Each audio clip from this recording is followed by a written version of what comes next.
Adivinha onde ela anda? Deve estar dentro do peito ou caminha pelo ar. Pode estar aqui do lado, bem mais perto que pensamos. A folha da juventude é o nome certo desse amor. O Contraponto está de volta, hoje com um convidado, o eminente ministro do Supremo Tribunal Federal, José Paulo Sepúlveda Pertence. Como vai, ministro? É uma honra tê-lo aqui. Bem, para abrir a nossa entrevista, ministro, eu gostaria de saber por que Sepúlveda Pertence. Quer dizer, o nome Sepúlveda é um nome forte, né? Mas, sim, eu creio que é a atração do próprio Roxito. A mídia gostou. E deu certo. A partir do momento em que assumi a Procuradoria-Geral da República, que, ao contrário, o meu nome, política estudantil, depois na advocacia, foi predominantemente José Paulo Pertence. Mas desde a primeira entrevista, gostaram do Sepúlveda e, por imposição também da praxe do Supremo, de só dois nomes, acabou virando o nome de guerra do Supremo, no Supremo, por todos esses anos. Sepúlveda Pertence. Um nome forte, né, ministro? Muito bem. Ministro, o senhor é o decano do STF. Acontece. O mais sábio, provavelmente o mais sábio, porque alguma. de alguma maneira a experiência traz a sapiência, não é? Então, e por falar... Álbula que as circunstâncias levaram ao tribunal, nada mais. Então, eu gostaria de saber do senhor sobre a aposentadoria compulsória. Nós sabemos que a Constituição Federal, apesar de atribuir a vitaliciedade, impõe que aos 70 anos os juízes obrigatoriamente se aposentem, o que de certa maneira é um tanto ingrato, porque o senhor está absolutamente ótimo, né, pelo que todos nós podemos ver, e no entanto, quer dizer, que vitaliciedade é essa que obriga que o magistrado se aposente antes, em condições maravilhosas de atuação? Bem, a vitaliciedade levada às últimas consequências, como ocorre nos Estados Unidos, na Suprema Corte, gera problemas. Porque é fácil dizer que aos 70 anos o homem está plenamente capaz, às vezes, dependendo de fatores pessoais, não seja tanto assim ou não seja tanto assim aos 80 ou aos 90. Sim. E a Suprema Corte Americana tem um anedotário histórico, né, sobre os que passaram do limite. Né. Com relação ao Supremo Tribunal, talvez eu não pusesse o limite máximo de idade, mas eu poria o limite máximo de permanência no tribunal. Sim. Eu creio que um tribunal com as características do Supremo Tribunal, cada vez mais hoje, Corte Constitucional, a permanência no tribunal deveria ser limitada. Agora, há uma emenda constitucional com a proposta de levar para 75 anos a compulsão. Nesse caso, isso passaria a valer para os tribunais superiores apenas.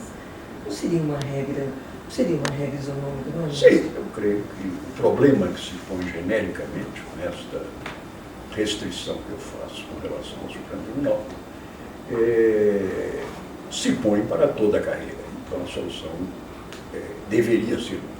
Agora, a emenda constitucional veio com um adendo que para mim a faria não palatável, Certo. que é submeter-se ao ministro que quisesse permanecer além dos 70 anos a uma nova sabatina no Senado Federal. Perfeito. Isto faria do Senado não o controlador da nomeação do ministro, mas da atuação do ministro durante o tempo em que esteve no tribunal. Ajudaria o vigor, né?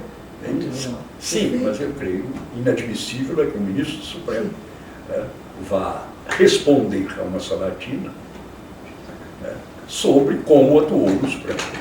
Inadmissível é que o ministro do Supremo vá responder a uma sabatina sobre como atuou no Supremo.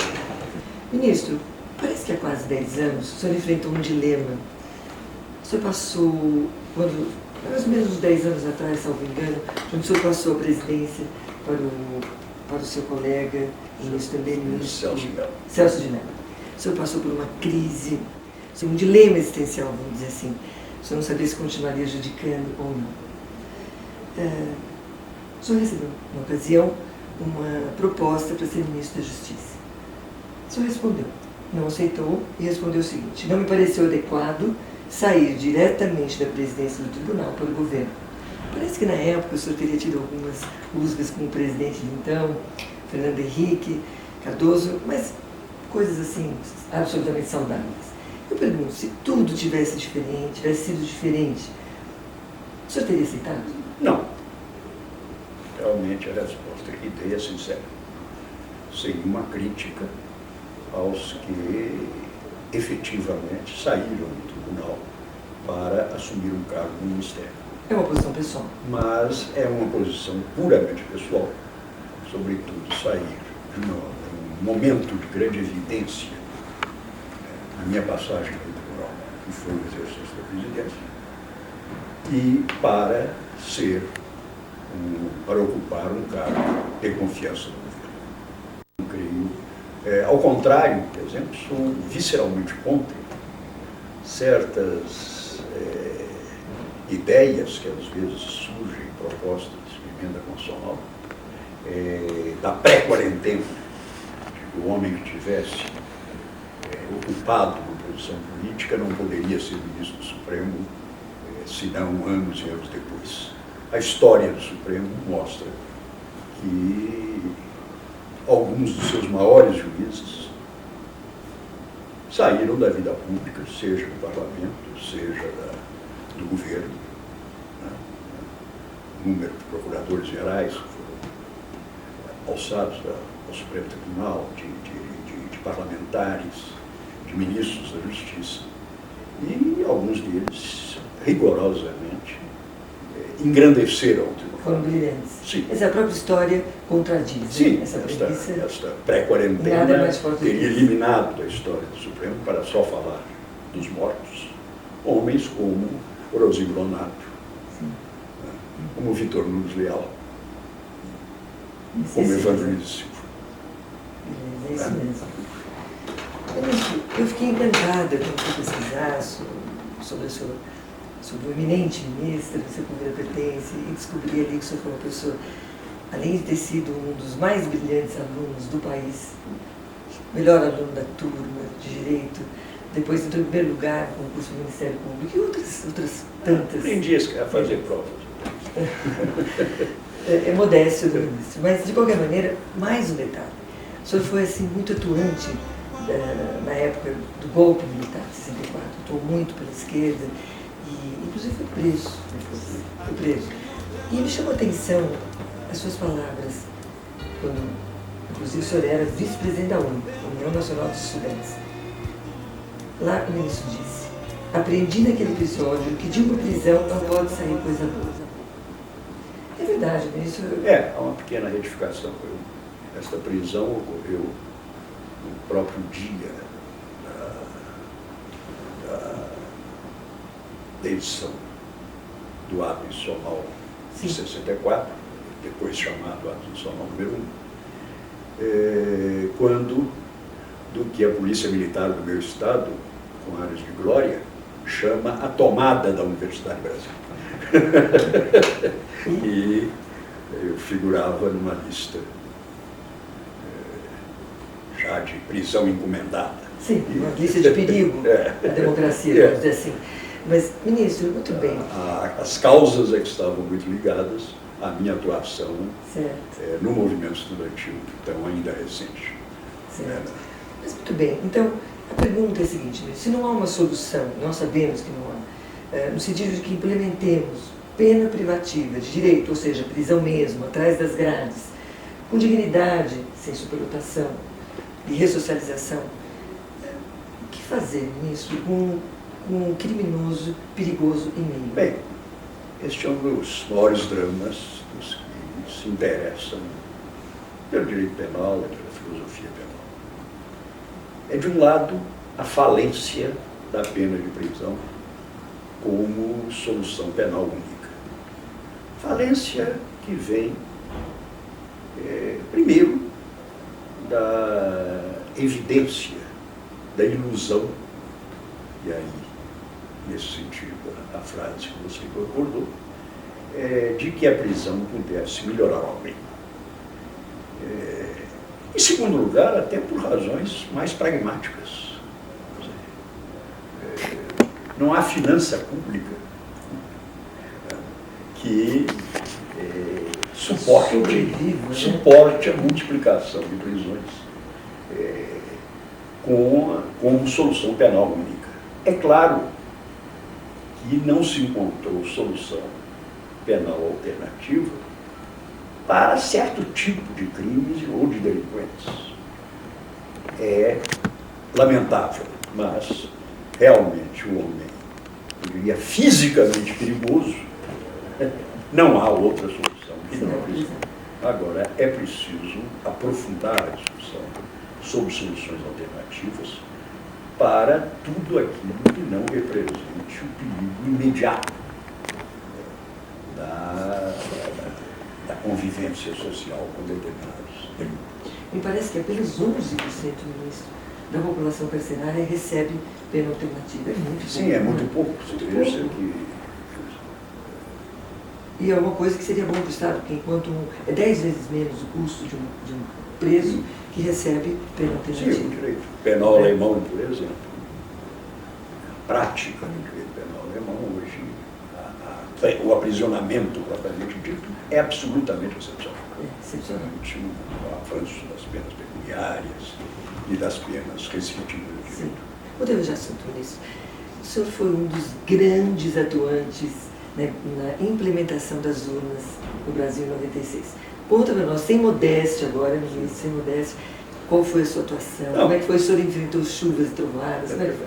Não, na verdade, a minha primeira encarnação na presidência do Tribunal Superior Eleitoral, graças a um grande colaborador que tive, meu colega desde o ginásio, o saudoso professor Alisson Litrou, nós criamos as condições para começar-se a pensar no voto eleitoral, que foi uma rede nacional, interligar toda a justiça eleitoral numa rede nacional, que já nos permitiu, com o voto manual, por exemplo, que na eleição que eu presidi, em 1994, ao final da noite já não havia qualquer dúvida A respeito. sobre a vitória de Fernando Henrique no primeiro turno. Tal a rapidez com que a apuração ganhou. É claro que eu falava na urna eletrônica, mas devo esta homenagem aos meus sucessores, o ministro Veloso e Marco Aurélio, que em pouco mais de 2 anos já iniciavam nas grandes cidades e em 4 anos chegávamos nas eleições de 2000 a cobrir 100% desse imenso eleitorado brasileiro. E nessas condições absolutamente diversas, né, que vão da Avenida Paulista à mais remota tribo indígena. São as contradições. Exato. Né? Então, pois é, por falar nesse imenso eleitorado brasileiro, o ministro teria declarado que o Brasil, com relação às eleições, ainda não tem maturidade para enfrentar o voto facultativo. Por quê, ministro? Olha, primeiro, porque o eleitorado monitorado, controlado, o eleitorado de cabresto, esse nunca deixou de comparecer às eleições. O eleitorado de cabresto, esse nunca deixou de comparecer às eleições por força da facultatividade, nem deixaria. Estaria lá? Eu creio que mais uma certa alienação, até em camadas tidas como mais instruídas e preparadas da população, é que, muito provavelmente, trocariam o dia das eleições por uma por uma ida mais descansada à praia ou às serras. Quer dizer que essa camada que o ministro estaria se referindo mais a essa camada, e não Sim. a camada talvez pela falta de informação. A solução, a pregação ingênua do voto facultativo é que só compareceria às urnas o eleitorado consciente. Então se teria um resultado da eleição pela elite, afora o caráter elitista, né, da própria justificação. Ela não é real. Não seria verdadeiro. Não seria verdadeiro.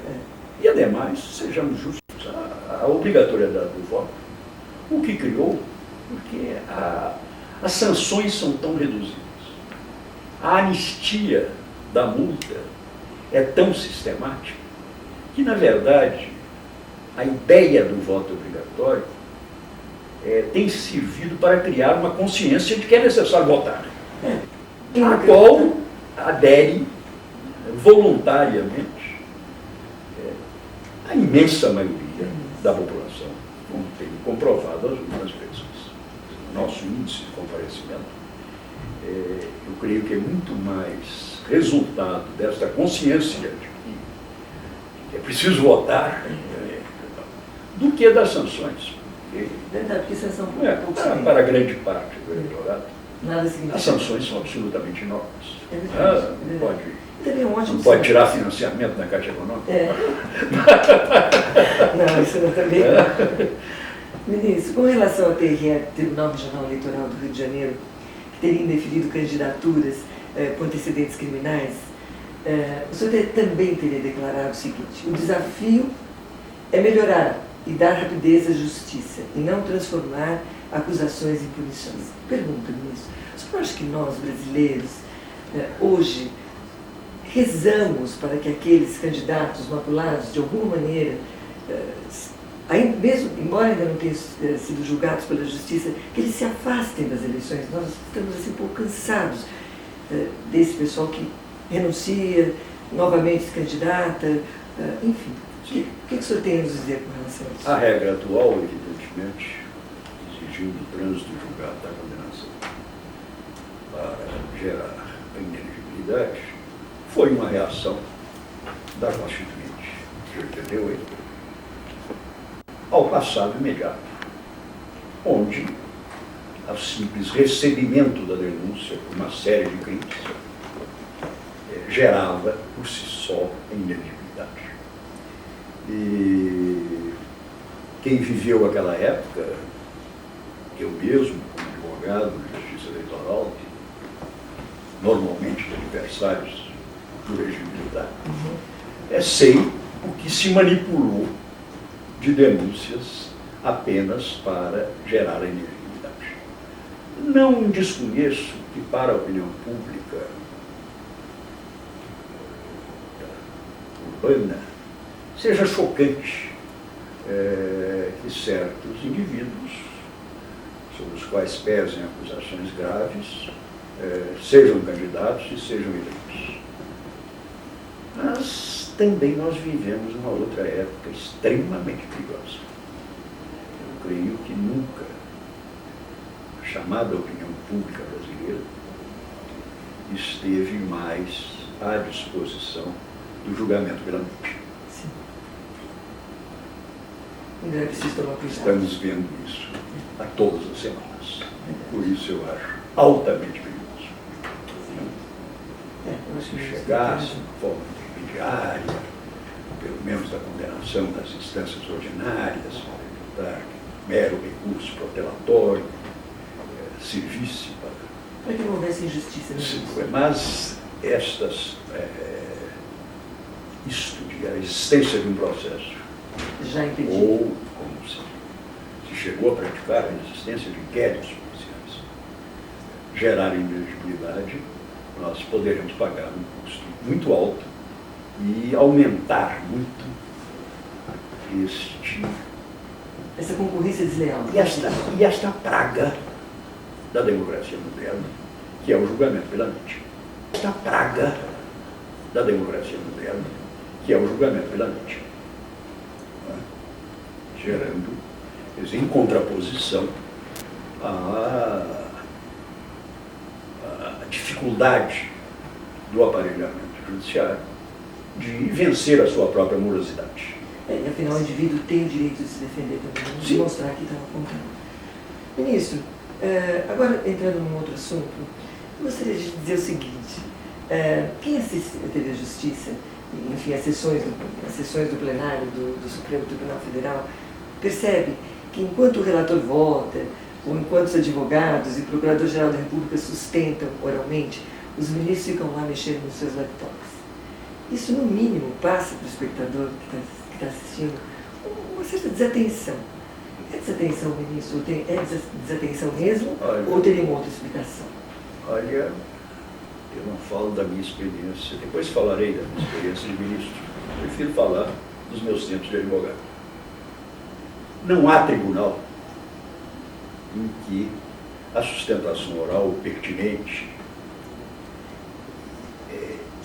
tenha mais atenção no tribunal, até porque o que é a fórmula habitual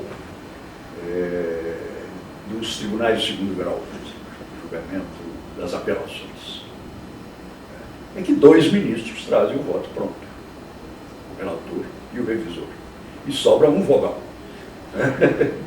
De tal modo que já aí você perdeu o auditório. De cara. Assim. De cara. Ao contrário, no Supremo, de regra, salvo exceções muito poucas, não se tem o revisor, sequer o revisor. E votam 5 ministros na turma, os 11 ministros do plenário. É claro que pode haver casos em que se dê a impressão de desatenção. Ela não é, você falou nos laptops. O laptop, muitas vezes, o jurista está se informando ali sobre precedentes, sobre a coisa. Né? Agora, não nego que possa haver momentos, eu procuro evitar ao máximo, em que a sustentação esteja tocando em pontos absolutamente impertinentes, absolutamente irrelevantes, etc. E, nesse tribunal, em que cada juiz tem 10 mil processos a resolver de alguma maneira. Não tem como acompanhamento. Não dá tempo para a mera gentileza de sustentações retóricas, irrelevantes, tocando em pontos que nada tem a ver. Mas eu creio que a média da atenção dada às sustentações orais do Supremo ainda é altamente positiva. Não, sem dúvida, positiva né? Bem, nós vamos interromper um pouquinho esse primeiro bloco, a conversa com o ministro do Supremo Tribunal Federal, José Paulo Sepúlveda Pertence. Daqui a pouquinho nós voltamos. Até já.